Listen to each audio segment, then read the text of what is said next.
Hi, everyone. Welcome to In-Depth Perception, the program that takes you beyond the obvious and explores the deeper potential revealed in controversial current events. I am your host, Lisa Bracken, author of You and What Army, How to Neutralize Conflict and Negotiate Justice, a field manual for achieving grassroots social justice. You can learn more about this book at www.youandwhatarmybook.com. I look forward to our time together over the next half hour. During that time, I'll be discussing the need for system innovation, the costs of resisting its call, and how to benefit from investment in change. Program commentary reflects the views of the individuals expressing it and not necessarily the views of others on the program nor this broadcast sponsor, Blog Talk Radio, or its affiliates. Thank you, everyone, for joining us. Let's open with our lead-in segment called Telling Convergence. In this segment, I consider recent newsmaking events for the greater truth they reveal simply through their coincident occurrence. Tonight's segment is titled Appealing to Values and Innovating Profit Perception. Wouldn't you think if you had several hundred employees threaten mass suicide in protest of working conditions, you might pay attention to, say, working conditions? That's exactly what happened at the Foxconn electronics manufacturing plant in Wuhan, China last week. As reported by a variety of sources, including PC Magazine, workers claimed they did not receive promised compensation after they were transferred to Wuhan from other facilities. The workers also complained about living conditions in the company town, which amounts to a factory farm. Instead of selling eggs or pullets, however, the commodity at Foxconn is labor, cheap labor. Cheap, compliant labor sustained under dehumanizing and emotionally isolating conditions. Because Foxconn efficiently serves up cheap electronic components to such customers as Apple, Hewlett-Packard, Dell, Sony, and Microsoft, we must wonder at what cost comes profitability. And what is profit after all? How do we contribute through our consumerism to globally failing systems? Can profitability only be described within the narrow view of currency? Isn't a civilized society capable of inventing a microchip beyond dehumanizing others' crafts and skills in order to trade them competitively in service to shareholder earnings? Does human life have a value beyond how many components a person can assemble? Certainly it does. But even if we adopted a narrow view that monetary profits were the only profits worthy of pursuit, might they not be better maximized within a balanced environment inclusive of meeting essential human needs of community, recreation, environmental integrity, physical and emotional health and welfare, and personal security? Of course, particularly given that studies have supported the common sense idea that a happy, relaxed worker is, at the end of the day, a more productive worker. Back in the days of global textile competition, Asian workers successfully labored to outcompete British workers to the point of denying family duties and even personal hygiene. Women and children labored 14 to 16 hours a day behind sewing machines in order to more cheaply and efficiently produce garments for a textile trade hungry for the burgeoning world. Of course, Britain kept up quite a competitive pace using similar methods. The idea of big business pursuing regulatory, environmental, and social conditions strictly in favor of its own growth isn't new. But by now, it seems we should realize such a pursuit is abhorrent. Not only that, it's environmentally, socially, politically, and economically unsustainable. Yet such an attitude prevails.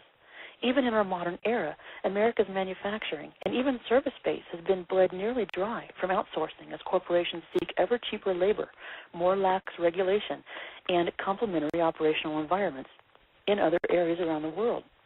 Unfortunately, this often comes at the expense of worker and environmental health. Foxconn helps illustrate that mindset. Of course, so does our own energy sector, as Chinese and other foreign-owned companies foul our water resources in order to deplete America's fossil fuel resources for transport to hungry Chinese and other foreign markets. Another illustration, America's political system, ruled by two predominant parties funded by the unchecked infusion of corporate interest. And that's, quote, interest, unquote, with a double meaning, if you get my drift. Is this the new model of production, consumption, and even ethical representation? A race to the bottom, depleting not only the Earth's resources, but human resources in the pursuit of only a single value, the value of gold and greenbacks? For example, Ron Paul just took 23% of the New Hampshire primary as a Republican. He wasn't always a Republican. He once ran for the presidency, the U.S. presidency, as an independent, but recognized the limitations of such a position given the rigidity and rigidly fortified and incredibly exclusive framework of American politics and an ADD-afflicted media. The guy couldn't get a break, let alone 20 seconds of media interest, until he switched parties and joined the Republican horde. Now at least he can win a bit of airtime, albeit sometimes begrudgingly. I don't know how it is that Newt is lavished with 10 minutes to even an hour of what amounts to tongue-wagging over his absurdly controversial run for president, but Paul elicits only looks of sheer disbelief from reporters, even as he delivers a speech to a crowd of supporters. As if the reporter can scarcely believe they have to utter his name, let alone discuss his achievements and political position without breaking into a guffaw. It's as if some of these reporters have bought into their own hype and assumption that this man shouldn't be taken seriously. Perhaps sometimes mainstream media does spend a bit too much time listening only to one another and not the story. Can't America have a third party that isn't beholden to opposing party platforms, which often contradict their own assumptions and seek only to shell out support to corporate donors? Can't we handle diversity, adaptation, growth? As illustrated by a glaringly dictatorial Foxconn, our own depleted manufacturing base, and an imploding political system, is there no other value worth recognizing and nurturing besides money? I mean, how worthy is the value of money if, as sole priority, it contributes to the destruction of everything around it? Wasn't this lesson learned in the past many times? Don't spiritual leaders remind us of this lesson all the time? I'm not, of course, referring to those who call themselves spiritual leaders while operating a hotline between your bank account and your television show. Sadly, the assumption prevails that concern, honesty, liberty, respect, fairness, human dignity, and environmental preservation are not values worth tending. Even more disturbing is the idea that they are independent of one another and utterly extrinsic to the value of money, as if money does and should exist in a vacuum. Even though culturally we may be taught to believe that money rules all and is exclusive of any other value, nothing in fact could be further from the truth. When we try to operate a system, a political system, an economic system, or a social system, independent of all other values besides money, we subject that system to a very potent corrosive and quickly strain its capacity to serve. System weakness is the greatest indicator of imbalance and the need to fortify. But shoving more money in the hole will not solve the problem when money is the corrosive. Healthy systems find their strength and flexibility through the infusion of diverse values and mechanisms of adaptation. The implementation of innovation, while often unfamiliar and therefore frightening, tends to support change, needed change, guided and productive change that begets adaptation. That's because, as often noted, need is frequently the mother of all inventions. That means system or component failure tends to give rise to the need for adaptive management. Those with holistic vision can recognize this need in advance of system collapse or component obsolescence. This far-seeing implementation of adaptation can create smoother transition to changing demands. It positions innovation as a solution and therefore lends stability to its application. When it comes to a healthier, more sustainable planet, we depend upon Earth systems to sustain our own survival. Increasing pollution, coupled with our prevailing and incentivized patterns of consumption and waste, only challenge Earth's capacity to sustain itself, let alone sustain its living and interdependent populations. These conditions call on us to implement truly green practices in order to help mitigate our impact on life-sustaining, biodependent systems, such as airsheds and watersheds. Many business owners, from the mom-and-pop operation to multinational corporations, may recognize the need to innovate their operations toward more sustainable practices, but they often believe it is economically prohibitive and could position them disadvantageously within their markets. Today, Shel Horowitz, author of Guerrilla Marketing Goes Green, is visiting with us to discuss ways in which commercial operations of any size can take steps, simple steps, to help ensure going green becomes a positive, productive, and profitable investment. Certainly that demands unique insight and special skills. Shel is a marketing consultant, speaker, syndicated columnist, and founder of the Business Ethics Pledge. He is devoted to elevating the untapped potential of profitability through innovating operations toward more green practices.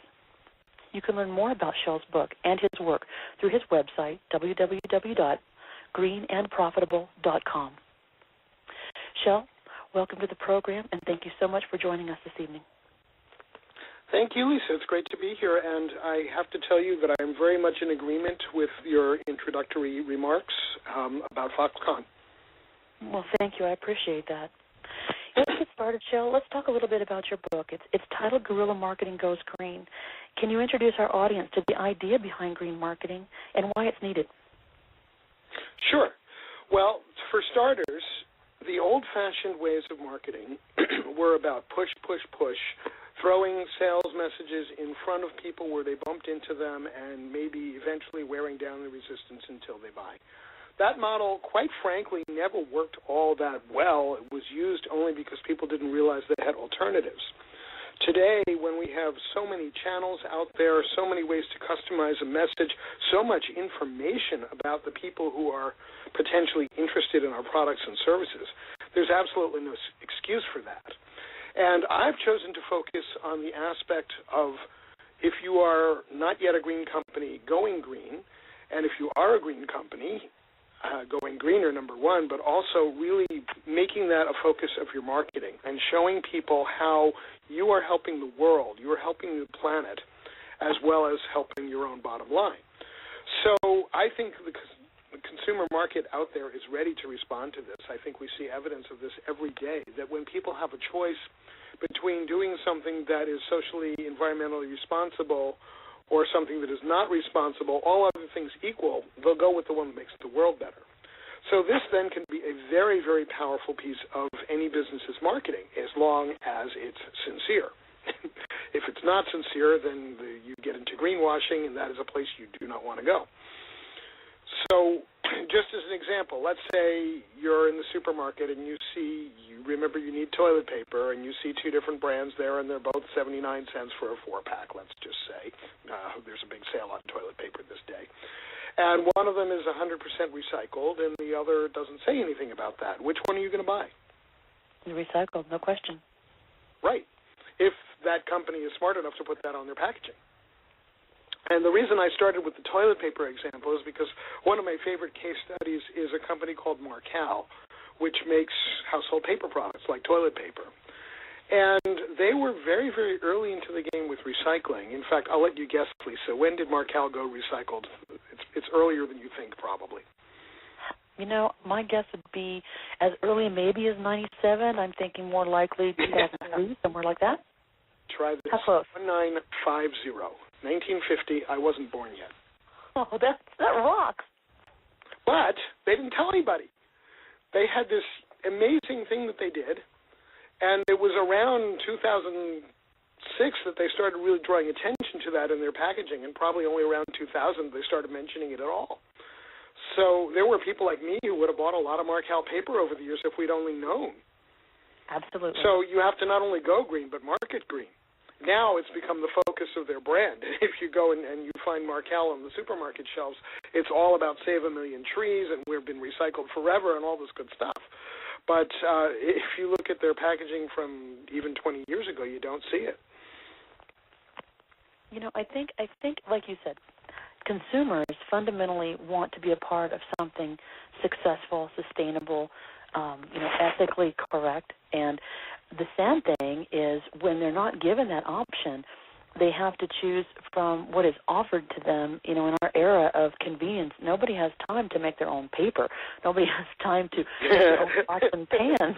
So we depend on the availability of products, competitive products. And so, you know, it's heartening to me to think that consumers can actually make an ethical choice, for the greater good, especially when, as you suggested, all other things being equal. But then you get into the question of competitive. You know, first of all, they have to know that there's a choice and that there's a better choice, and that comes right down to marketing.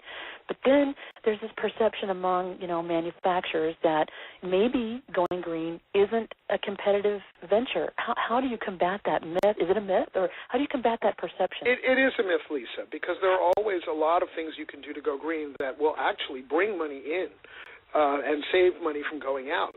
So my suggestion is do those things first.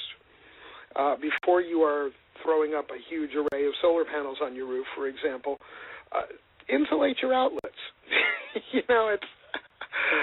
Many utility companies will give you the little foam inserts, and then here's something I talk about that I don't hear other people talking about, is not only do you put the foam backing behind your outlets and switch plates if they're on a wall that connects to the outside, but any outlet that doesn't have a plug in it, you go to the hardware store and like for $2 you can get a 20-pack of these baby safety outlet protectors. Right. They not only block little pudgy fingers from going into the electric sockets, they do a very fine job of keeping the cold air on the outside of the wall, or in the summertime the hot air, and the room temperature air on the inside. So those two things together, the little foam pad and the baby safety outlet protector, cost per outlet, 10 cents and 2 minutes. So you're immediately going to start saving money on that. You're going to be immediately saving money if you switch your computers and your appliances and your copiers and your coffee maker off when you close your office for the night. You know, just basic stuff like this. It doesn't have to be rocket science. I love that. I'm a big proponent of simplicity. And in my opening segment, I actually talked about energy companies. There's so many opportunities for them to save money and reduce waste. Same thing with government, administrations. Same thing with businesses, cutting costs and cutting waste is a big portion of that. And I'm so impressed to think that a utility company who has an incentive to really sell you more kilowatt hours or BTUs of gas, that they would have, and many of them do, have an auditor that they employ that goes around and will help you find ways to make your home more energy efficient, just as you noted. And that pleases me even more, that those who stand to profit from waste actually take steps to curb their own waste, help their consumers curb waste, and it just helps everyone align more efficiently toward that common goal of sustainability. Yeah, and I can provide some speculation on the reasons for that. I think there are some self-interest reasons why they do that, but I'm very happy that they're doing it, and I don't think we necessarily need to go there in this conversation. But then, once you've gotten that stuff, there are things you can do. There's a man that I'm a huge fan of named Amory Lovins, and he is the leading brain behind the Rocky Mountain Institute. And for, oh my goodness, almost 40 years, he's been telling us how to save not 2% or 5% or 10%, but 50 or 80% of our energy by thinking really differently and holistically. And yes, when you do some of his recommendations, there's going to be some capital cost. He and his group were part of a multi-organization team that did a deep energy retrofit. It's hard for me to talk tonight for some reason. Of all things, the Empire State Building. Now, think about the Empire State Building, okay? It was built in the early 1930s. Energy was dirt cheap. A lot of people were out of work and hungry for jobs. They built it to be not the most energy-efficient building in the world, but the tallest, and gave very little thought to building it efficiently. So Lovins and Rocky Mountain Institute and the other groups they were working with come along, and they're hired by the current owners of the building to save them some money. Well, let me tell you, they spent $20 million to retrofit the Empire State Building. They put in new windows all the way around. They did all sorts of cool stuff. Wasn't cheap, but that $20 million is saving them $4.5 million a year. You're talking about a 5-year payback, a 20% ROI. When you're really lucky if you're doing 1% in your portfolio. That's really paying it forward. This is the best investment you can make. If you can put in $20 and get 4 or 5 back every year for 10 or 15 or 20 years, the biggest question you should have is, where can I spend more on this? So, not all of us have $20 million lying around, but, certainly if you did something like that on a much smaller scale, let's say you had $10,000 to put into energy, okay? And you could make back that entire amount in 4 or 5 years, and then the next 10 years you've made it again twice more. And maybe by that time there start to be some maintenance issues, so maybe then the next time around you don't make the full amount, you only make 2/3 of it. You're still coming out so far ahead. Do you think there's equal opportunity between manufacturing and service providers for this type of marketing approach? Yes. I think any company that is seriously going green can do this. And I think actually this is kind of a window that won't be there for too long, because in, 2 years, 5 years, maybe as long as 10 years, if you're not green, you're not playing. Right now, it's still a marketing advantage to be green. In a few years, it will be such a marketing disadvantage to not be green that you won't be in the market anymore. So do it now while you can still gain the competitive advantage and while you're not chased out the door by people saying, why didn't you do this? Right, and we know as marketing professionals, and I too am a marketing consultant, we know that perception is 9/10 of reality. How bad do you think that perception is going to be in 10 years when energy is more precious, more costly, and we are really forced? And we're forced to find, better, more sustainable alternatives. How important is that consumer perception going to be toward companies who have failed, not only maybe failed to adapt, but are continuing to be a part of the problem? Yeah, and we don't have any excuses for it because we have the technology now. I mean, I live in a house built in 1743, for goodness sake, and we have solar on it. 1743 house in cloudy, cold Massachusetts, and we're getting 90% of our hot water and, 15, 20% maybe on some months anyway of our electricity from the sun. Very nice. And we're doing it with technology that was installed in 2001 for the solar hot water and 2004 for the photovoltaic, the electrics. And technology we're really on a Moore's Law thing here with technology where the systems get better and cheaper every year. So the systems that I put on a few years ago on my house are now really obsolete because you can get much better ones. And yet even then, with those what we would now call primitive systems, we're able to, as soon as we put in the hot water, we saw a drop in our electric bill about $100 a month. Wow, that's amazing. Well, okay, let's say a big company does have, maybe, let's say they start off with $70,000 investment. For a moderate-sized company, that could be substantial, and they're going to want to see that, a return on that investment for sure. But what if it's a small mom-and-pop operation? That's the backbone of our country's economy, and so many of them feel they don't have affordable alternatives, to the way they do business. But if just 20% of the smaller operations began to make those changes, they could inspire others and really lead a movement in that direction. So what kind of steps? And there are always easy things we can do. I mean, for example, the mom-and-pop store needs light bulbs. Okay. They're certainly not going to be buying incandescent light bulbs anymore. There's no reason to do that. But now they have a choice between the CFLs, the spirally ones that got very popular a few years ago, and instantly came way down in price and up in quality. It used to be that you would have those lamps, and they would cost $4, $10, $20 a unit. Now you can get them for $1. And they last several times as long as an incandescent bulb and burn a lot less electricity. Well, now you can get LED lights, and they are as much more efficient and longer lasting to the CFLs as the CFLs were to the incandescents.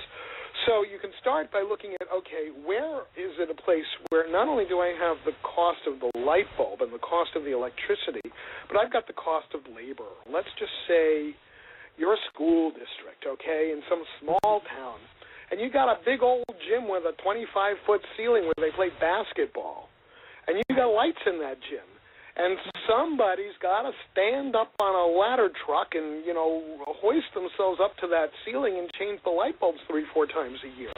How much is that costing you? So when you factor in that labor cost, all of a sudden putting an LED bulb in a place where it's not going to need to be changed for 10 or 12 years is looking a lot happier, even if the bulb itself costs a bit more. Okay, so look at this in a business context. Okay, let's say you're a mom-and-pop grocery and you got a walk-in cooler. If you could triple the efficiency of that walk-in cooler on a one-time investment, how long would it take you to pay it back in energy and labor savings? You have to ask kinds of big whole life cycle thinking kinds of questions.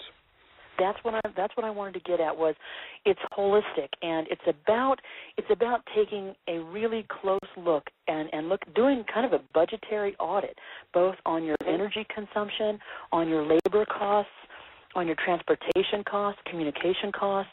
What systems are you employing to produce and or deliver and or serve a client or a customer. So it really is about a holistic audit of your expenditure relative to energy and how you use energy. Okay, so yeah, I should remember, Lisa, that it's a process. You don't have to do it all at once. Okay, I'm still drying my clothes in a dryer. Okay, yes, it would be greener to use the clothesline, but again, I live in cloudy and cold New England. It's not very practical for me. You can phase in. I like that. I like modular. I like phasable. So what then do they do? Let's say they do this retrofit. They do a good audit. They really pay attention. They make some cuts. They curb some waste. They make some good, smart investments in their future and in all of our shared future. Now they're in a position where they're doing this great thing. How do they market that, and why is that so important? How do they do it? Do it correctly. Sure. They start by identifying who are the people that are going to care, and how can they talk to them about what they're doing in ways that are meaningful to that audience, but also who are the people who don't care and how can they be moved to care? In some cases, it may be purely financial. Because we've gone green, we're able to save you 30% on the cost of this widget. That's an argument that will work with people who don't have a green bone in their body because they want to save 30%. But you look at what are the points, and I can do like a whole 2-hour speech on this, but I'll just kind of walk around the edges a bit. Maybe the top three, because we're going to run short on time. How about the top three? Well, they're going to be different depending on who you are and what you do. But let's just say, as an example, there's a company I met when I was speaking in Washington, D.C. at the Green America Green Fest. I met these people who have a product that you squirt into the toilet, and it neutralizes the odor and stain properties of urine. So for them, how would you market? Well, you'd market, first of all, to people like in the Bay Area of California where flushing on yellow is considered a sin, and maybe people are a little frustrated with the smelly yellow toilets that are resulting. So you say, hey, you can still do the right thing for the environment and not have to live with that smell. In another situation, let's just say the Arizona desert, water is very, very scarce.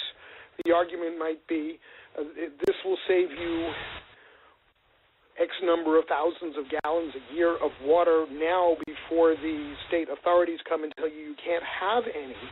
Do it now, go proactive.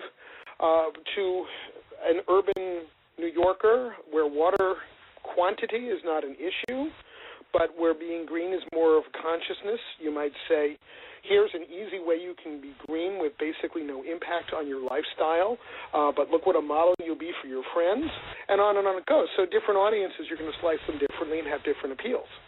You know, and as a consumer, I would snap that up 9 ways from Sunday because it really appeals to not only, number one, a need, but it's also competitive, and it's available, and it's marketed to the right people. Yeah. And that's the winning formula for any product. Yeah, they were selling this stuff at this fair for $5 for a bottle. I haven't gotten through the first bottle yet, and that was a year ago. That's wonderful. So it's an efficient product too. I always appreciate that when something is designed that way for longevity. Well, Shel, can you tell our audience a little bit more about how they can get your book? Sure. The easiest way is to go to greenandprofitable.com. And there's information about the book there, as well as the consulting I do, both on going green and marketing green. And this book is really about a very different way to market, one that enlists your customers as your allies in the marketing. It's no longer a struggle for market share. It's a win-win, joining together an alliance of people with common good and common goals. So go to greenandprofitable, and is spelled out, .com. And by the way, if you buy the book from me, if you buy the book from Amazon, if you buy the book from your local independent bookseller, which I recommend, you go back to that page and you'll see in the section about the book that there's $2,000 worth of special reports and consultations and other cool bonuses that you can get just from buying the book. So this is kind of, I made it a no-brainer. You spend $21.95 on the book and you get $2,000 worth of stuff. I think that's pretty cool. It is. I got to stop you. We're gonna run out of time, and I got to wrap the show. But I really appreciate you letting folks know more about you and the book and where they can go to find out so much more. And I appreciate you being available to speak at these organizational meetings and help enlighten and educate folks on. I appreciate you being here with us tonight and helping business leaders recognize the value of investing in change, not just any change, but change that promotes a more sustainable planet, healthier patterns of human consumption. So I appreciate that. Thank you for joining us. Well, thank you, Lisa. Thanks. So everyone, to learn more about Shel and his book, again, Guerrilla Marketing Goes Green, you can visit his website at www.greenandprofitable.com. And also you can go to indepthperception.wordpress.com. That's indepthperception.wordpress.com to view this program's segment and check for relevant links. Thank you all for listening this evening. Please join us again on the 26th. Good night, everyone.